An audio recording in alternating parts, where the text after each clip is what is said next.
เตรียมตัวเด้อพนมมือเพิ่นว่าจังไดภาษาอังกฤษ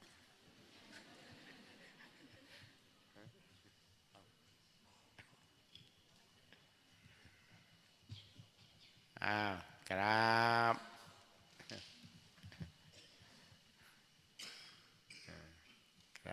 บครับ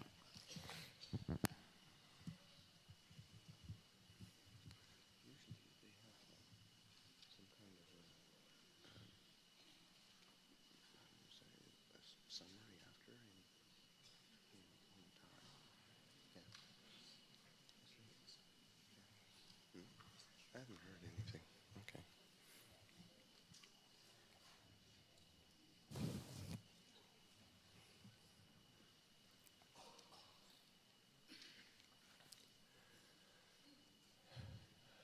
Namo tassa bhagavato arahato samma sambuddhassa.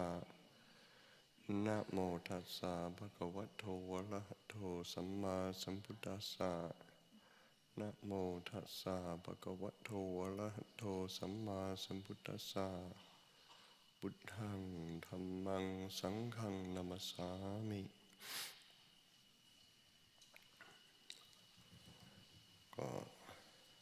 ก็ขอโอกาสจากครูบาอาจารย์พระเถระอนุเถระแล้วก็ขอเจริญพรและญาติโยมคืนนี้จะได้พูดเป็นภาษาอังกฤษให้ญาติโยมได้ทดลองดูว่าพระฝรั่งได้อยู่กับหลวงพ่อชาแล้วต้องนั่งฟังภาษาที่ไม่ค่อยรู้มันเป็นยังไง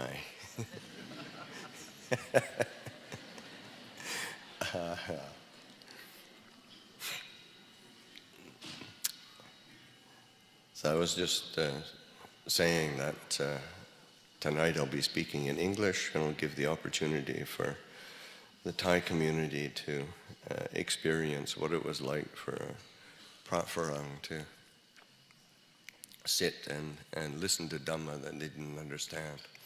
So it's this evening is of course this is this gathering of Ajahn Chah's to honor him has been going on for many years now, and as the gathering continues over these years, there's an increased number of people who are coming from different countries, and it's not just people from local people or from just areas of Thailand, but coming from all different countries, many from Malaysia, Singapore, and then all of the various Western countries, all the Western branch monasteries. So it's quite an international gathering, and so I think it's important that these meetings are give the opportunity for people to experience this in these in different languages, so that having at least English as a second language for people, and certainly during the time of say beginning with Ajahn Sumedho, then there's just an increasing number of people coming from around the world, and Lumpur Sumedho he probably came here 50 years ago, over 50, 51 years ago, came to stay with Ajahn Chah. And so that there's been a long history of this gathering of people of different languages being drawn to Ajahn Chah.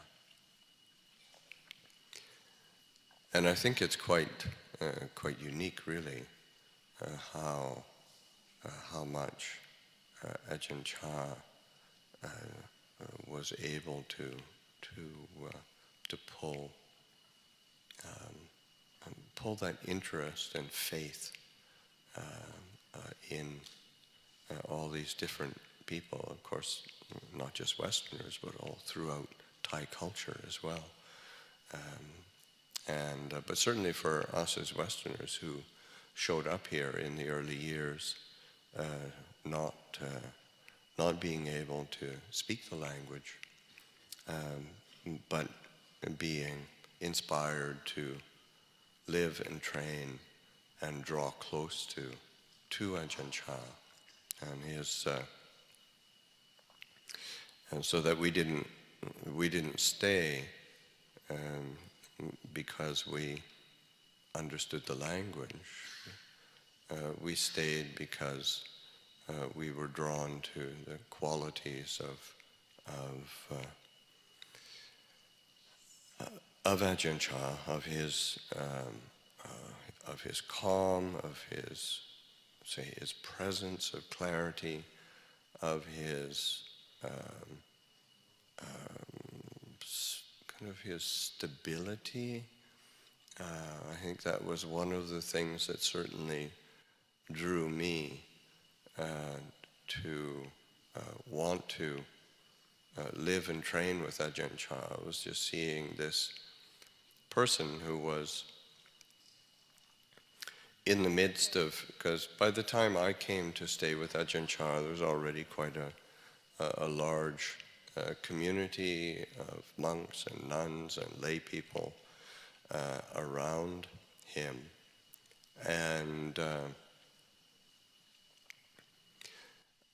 seeing somebody being in the middle of all these people and the different demands and requests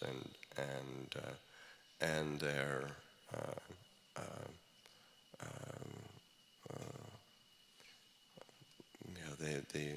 the kind of events that inevitably take place, even in a monastery.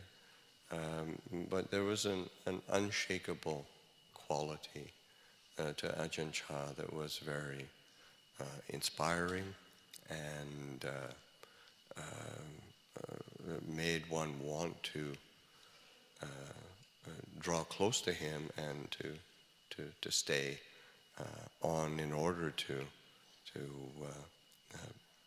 try to imbue those qualities within ourselves. So that this quality of being peaceful is not just shutting things out from experience, but being in the middle of experience and not being shaken by it. And I think that was something that was extremely inspiring. So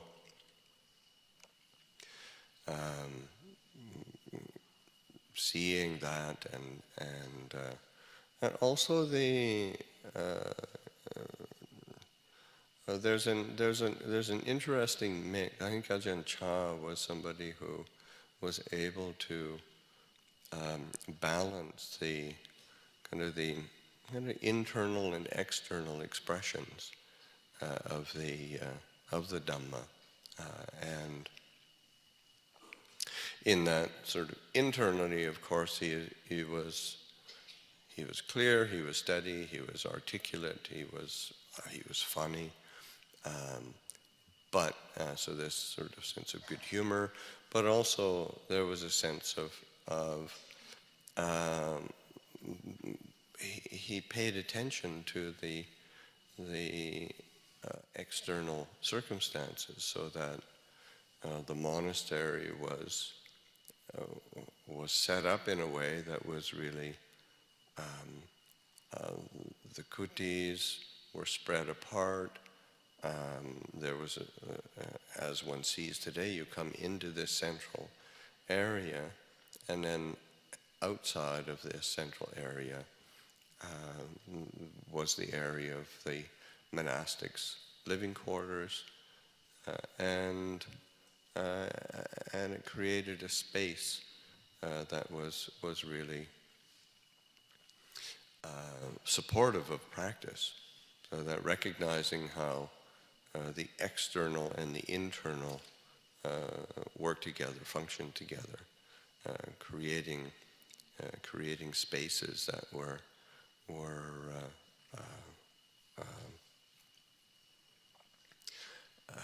encouraging us in our practice, because we could have that balance of both the communal practice, where we are coming together in the central area, practicing together, doing our pujas together, but then on the external, on the outside of that central area, then there was places of solitude, so that, and even today, Wat Pho Pong is actually, for as large as it is and for as famous as it is, it's still a very peaceful monastery. I think people feel that, and that feeling of peace is accomplished through both the practice and training of the community, but also the external environment has been paid attention to. And it's quite important, because you can't.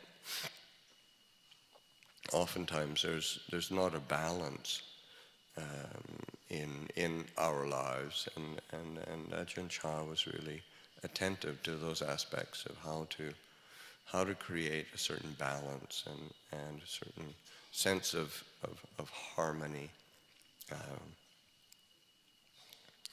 In terms of the ways that Ajahn Chah trained us and things that he encouraged, that I think are important to, especially in a large gathering like today, where we've got many people coming from many different backgrounds. I think it's helpful to bring up for recollection some of the ways that Ajahn Chah encouraged us to train. And I think certainly one quality that is important is a sense of contentment.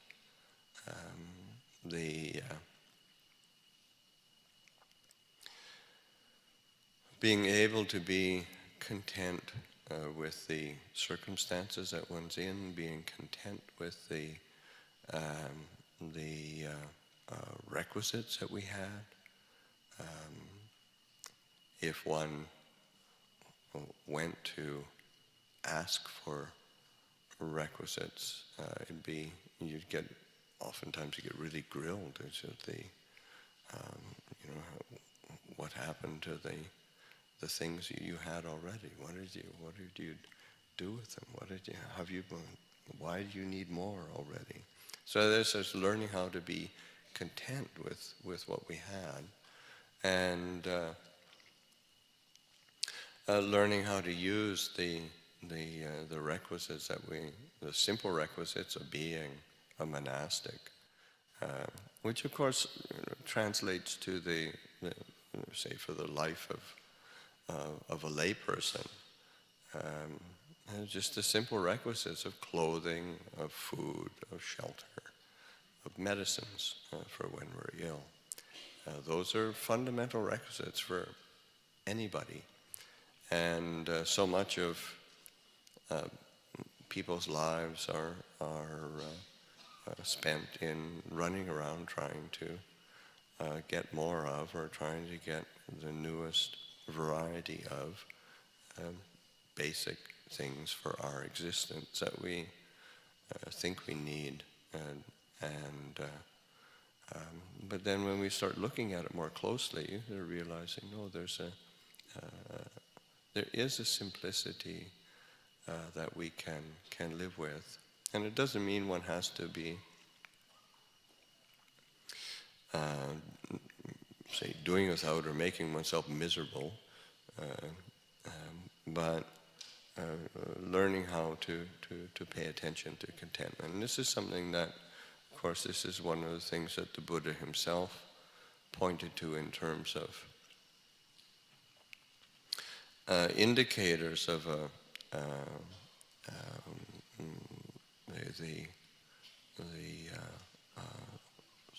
noble lineage, the Arya Vangsa, the lineage of the noble ones, those who have really tasted the Dhamma,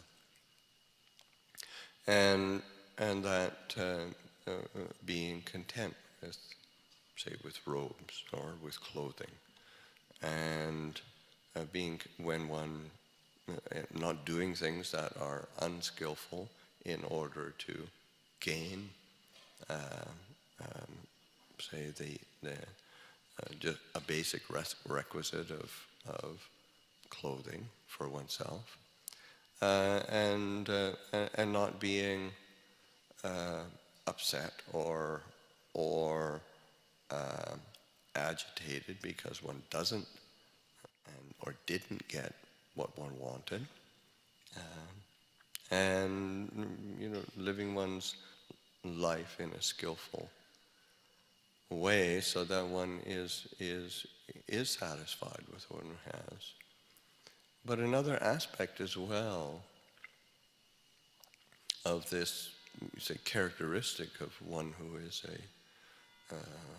belonging to this noble lineage is that one doesn't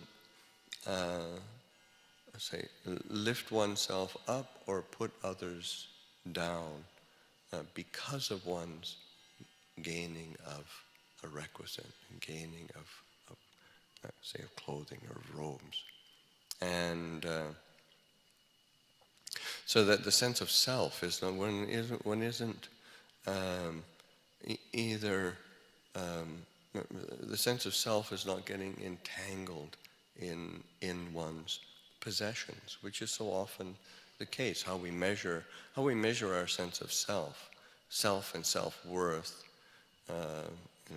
Do I have the newest thing? Or do I have the best thing? Do I have the things that I like? So and am I better than somebody else because I've got this? Which is that's just taking something very fundamental and basic to human existence and turning it into a vehicle for self and selfishness.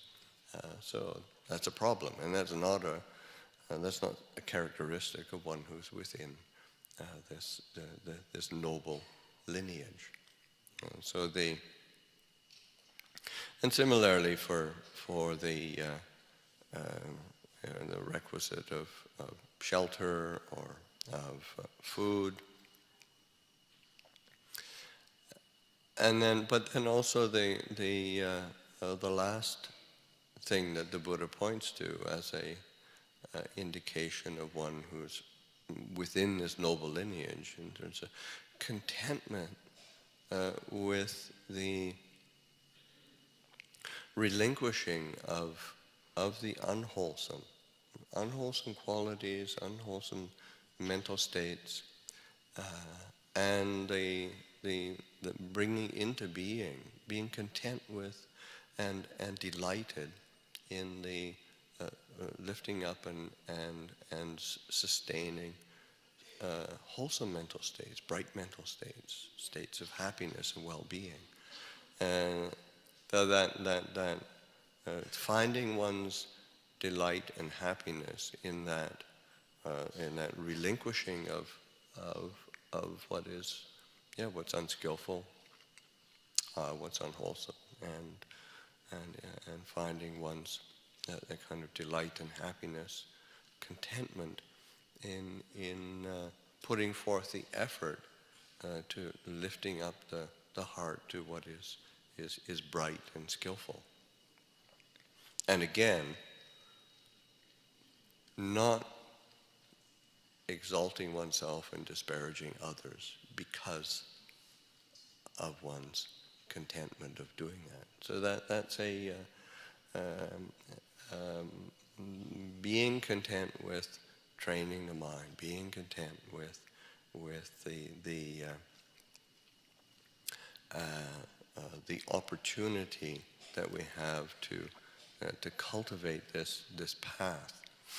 That sense of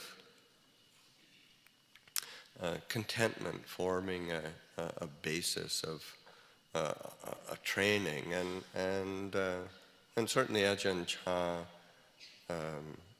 exemplified it. He was that was one of his I would say one of his certain distinguishing characteristics. He basically I would maybe not say never, but almost never asked for anything. It was he made a point of living his life as a samana without asking for anything, and so that he wouldn't ask for any special consideration or special requisites for himself. He was willing to be patient and content with whatever situation he was in, and I think part of that was because his focus was always on giving.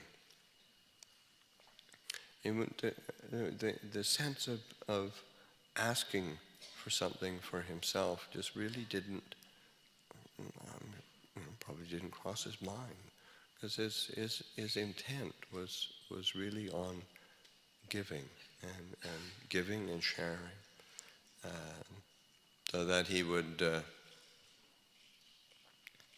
And he did make it a point of his practice and training, so that if he said, I've heard him say that he would, he just wouldn't ask for things. He felt if it was time for him to receive it, it would come of its own accord, and if it wasn't, then it wasn't the right time. So there was no point in asking anyway. So he would make that a part of his practice and training, and it was a part of his contentment, and he would do that, and even with things of just sometimes looking after himself. Oftentimes, I remember one time being with him during the hot season, and he was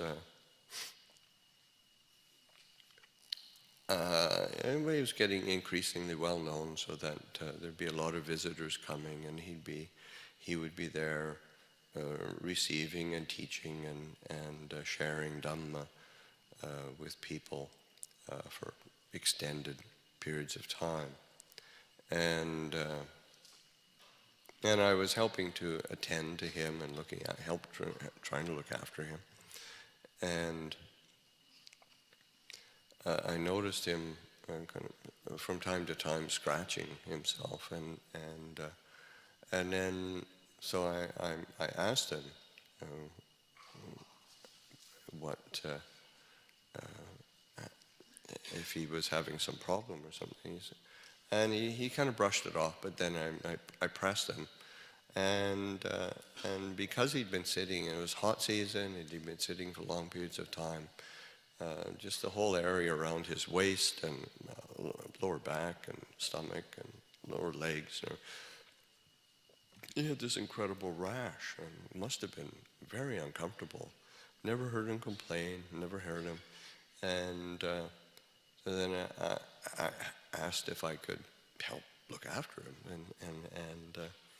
and so that we're cleaning it up, powdering it, and keeping him dry, so that he would it would actually heal, and he just wouldn't. Again, just that sense of. I think he always perceived himself. If people were there, then he would give, and so there was this incredible generosity and contentment with being in circumstances that normally we would think of as uncomfortable, but he was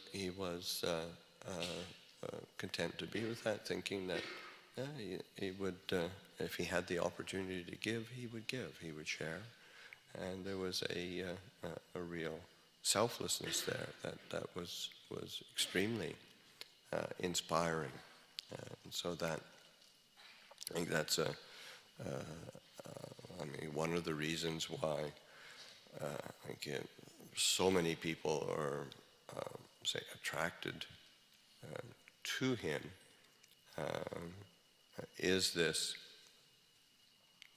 say, very direct sense of his compassion and kindness that he always displayed for others, and that's a quality that quite naturally draws others to him. So, and of course, all of these are qualities that we ourselves have the opportunity to cultivate and to emulate, because the result is, say, non-suffering, is freedom from suffering, and this is of course that's the whole purpose of the Buddha's teaching, and the whole purpose of the Buddha's path is to lead us, and because the Buddha said over and over again, I teach only two things: suffering, cessation of suffering. And to be able to recognize, investigate that suffering, what is the quality of suffering, why are we suffering, and then how do we come to a place of relinquishing and letting go, freeing the heart from suffering. And it isn't through, say, like going somewhere else, doing something else, getting what we want.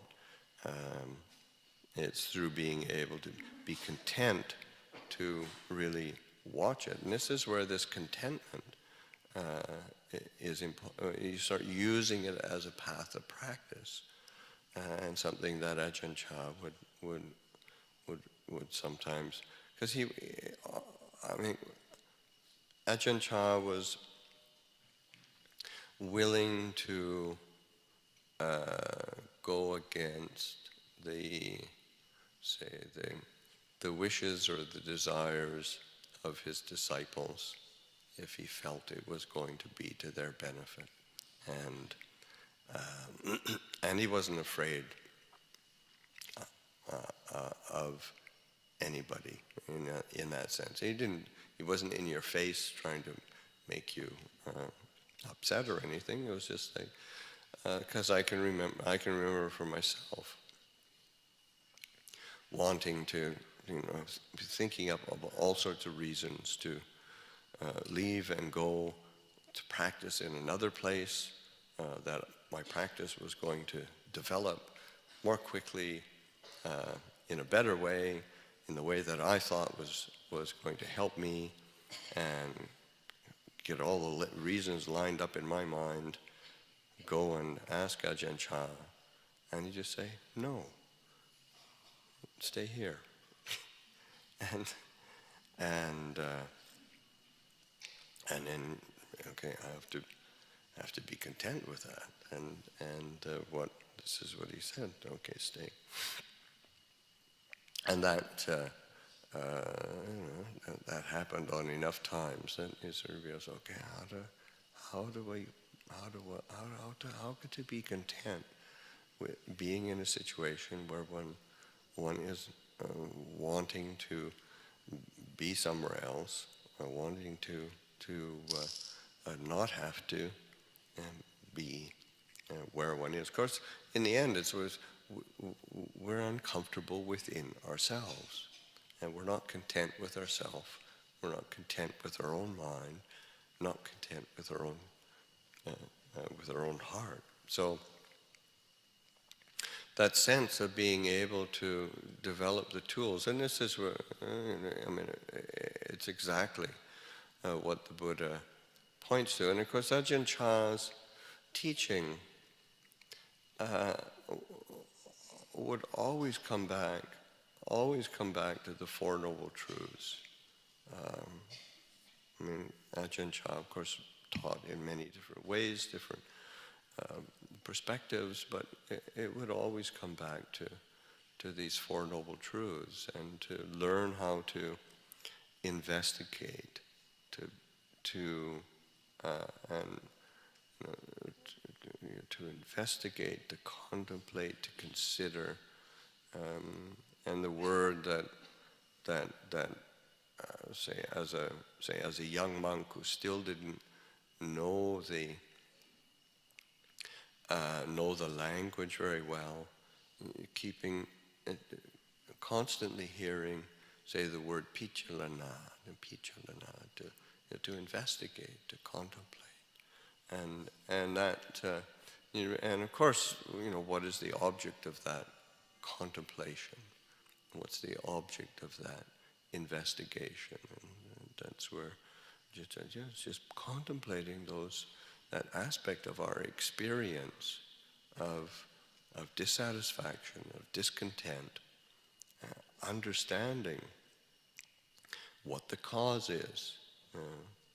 What is the actual cause? Where's the attachment?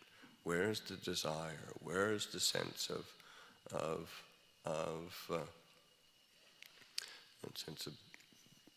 becoming or annihilation, not wanting it to be this way, wanting it to be like this? And it's just those fundamental desires that the Buddha pointed to in his first discourse, and then recognizing that the tools come back to the simple quality of approaching things from a place of relinquishment, of letting go, of not hanging on, and a certain level of having a generosity, in the sense of a generosity of spirit that is willing to relinquish. Because so often we,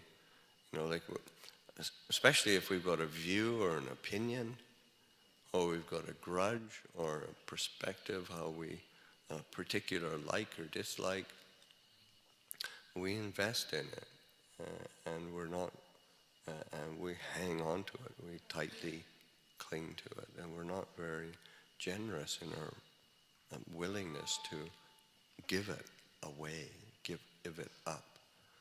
And this is where, in the Buddha's first discourse, where the Buddha points to these qualities that are essential for the experience of cessation of suffering. Chako, padinisago, mutti, analayo. These are all words around the sense of letting go. And chako is it has a lovely kind of dual meaning of both giving, generosity, but then also of giving up, giving away, being able to relinquish. Patinisago is a giving back. In the Thai language, it's sort of, to like salakun is to give back, and who are you giving back to? It's like giving back to nature, because we tend to accumulate and hang on to things that really don't belong to us, like just this body and this mind, these moods and they don't belong to us. And we create identities around them. We create our sense of self around it. And we burden ourselves with it. Of course, we burden everybody else around us as well with it. So then we to be able to give it back and to let it go. And that's in that sense of mutti is also to put down, to let go, to not carry the burden any longer. And the quality of analayo is like this non-sticky, non-clinging aspect, where one is not forming the identification around these fundamental aspects of our basic experience, body and mind, form, physical form, feeling, perception, memory, thoughts, moods, consciousness itself. These are aspects of nature that we need to learn how to rely on. We need to rely on them in order to cultivate wisdom and discernment. We need to rely on them in order to develop the qualities of equanimity and compassion. But it's also those same qualities that torment us and torture us because we don't understand their perspective. So that being able to approach this through a sense of contentment, relinquishment, generosity, and this experience, or the focus of this selflessness, where we're not carrying around a burden of self. And of course, that's exactly what Ajahn Chah embodied all the time, in the sense, if you think of the question of like, who is Ajahn Chah in terms of a self? Is he the ferocious taskmaster, which he was? Is that who he was? Is that his true self? Or was he the compassionate, kind and generous being that we'd see? Was he the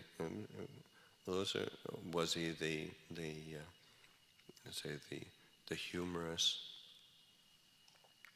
storyteller who could sort of really captivate you and hold your attention? Or he was the person who was sort of just droned on and on, seemingly for hours sometimes, just boring you to tears. Like, when is he going to end? Why doesn't he just stop talking and let us go to bed? Which is the Ajahn? Who is the real Ajahn Chah? Well, it's not having to carry around a sahina, because he never identified with any of it. He didn't. There wasn't a self there, and that he had the freedom to see, well, what is actually useful? What's beneficial? What's going to bring benefit to others? And I don't think that. And he didn't really have an agenda to bring benefit to himself in that way. And I think that's one of the again, is this inspiring qualities is that, besides, say, this sense of unshakability, is this sense of freedom, freedom from not having to be somebody. And that was extremely inspiring. And of course, that's something that is, and that the testament to it is, of course, even after he's passed away and been cremated for over 20 years, people are drawn to him and to his legacy. And that's something to really delight in and to keep bringing it to mind, so that because it's not just for it's not for just some kind of lifting up of a memory of Ajahn Chah for its own sake, but in order to help us to cultivate qualities which will lead us to a more peaceful life, a more happy life, a more beneficial life, relying on wisdom and discernment. So those are some thoughts, reflections this evening. I offer it. And as these days continue to unfold, and just to encourage everybody to keep trying to bring that memory and the teachings of Ajahn Chah into the heart, so that each person can grow and benefit. So I'll offer that.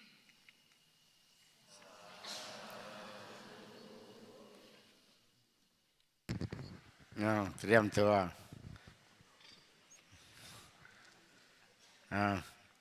กราบกราบกราบที่แสดงธรรมจบลงไปก็คือหลวงพ่อเจ้าคุณประสันโนวัดป่าอภัยคีรีประเทศอเมริกาก็ขออนุโมทนาให้หลวงพ่อมีสุขภาพพรรณนามัยแข็งแรงเป็นร่มโพร่มไทรของญาติโยมทางประเทศอเมริกาเดี๋ยวนี้ท่านก็ได้เป็นเจ้าคุณด้วยเป็นอุปชฌาย์ด้วย